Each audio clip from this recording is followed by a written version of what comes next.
What is going on, fight fans? Tonight we had some strawweight action on the women's side as Yokasta Valle beats Anabel Ortiz by unanimous decision down there in Costa Rica.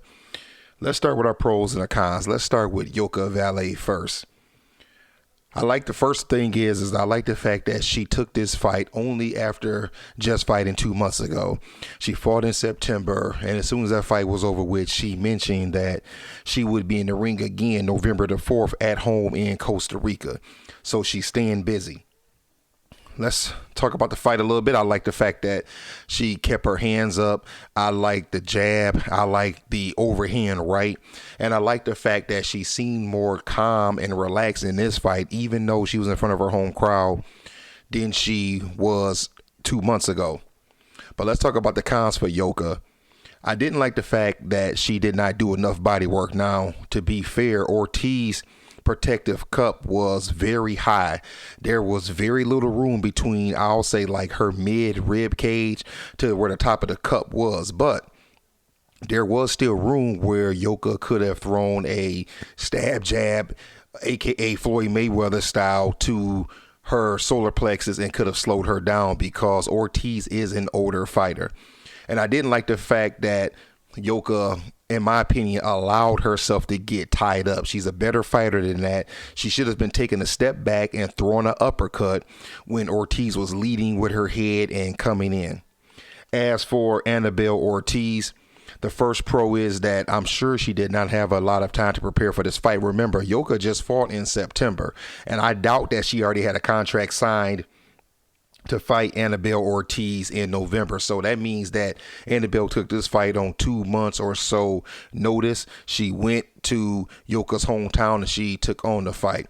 I did like the fact that even though she wasn't throwing a lot of punches, Anabel was trying to be proactive. She was trying to make it a rough fight. She was throwing her jab, and she was really kind of doing what she could do. I appreciate the fact that she seemed to be kind of tired in there, but yet and still she made it through all 10 rounds. As for the cons, Ortiz just did not throw enough punches. She did not have a mix of punches. It seemed that her game plan is to throw a jab and then throw maybe a looping right hand, was to use her head to kind of maul Yoka, somewhat to kind of make it a rough fight, put her against the ropes and do her work there. Let's talk about the fight a little bit. It pretty much was a shutout, in my opinion, by Yoka Valle. I thought that she dominated the fight. I thought that she could have did a little bit more, like I mentioned earlier, some body work and maybe throwing some uppercuts. But I thought that she did a good time. She did a good job with her upper body movement, showing ring generalship. Yes, she did get popped a few times, but I do think that some of those came from Ortiz's head. We get to the end of the fight, and Yoka wins by unanimous decision.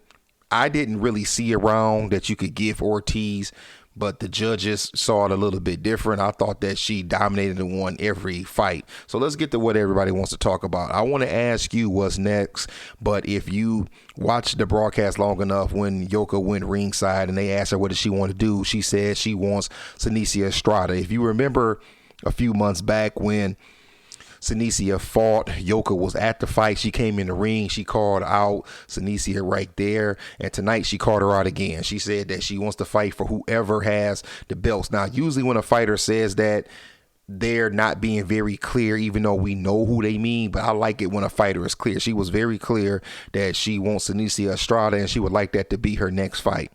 I know Estrada is coming back from an injury, so hopefully we won't have to wait too long for that fight. What about you, fight fans? What did you think about the fight? Did you appreciate Yoka's performance? Is there anything she could have did better? And what do you think about, hopefully, this upcoming fight of her fighting Seniesa Estrada? If you haven't already, like, comment, subscribe, hit the notification bell so we can keep talking boxing. Other than that, that's all I got. I'll let y'all later.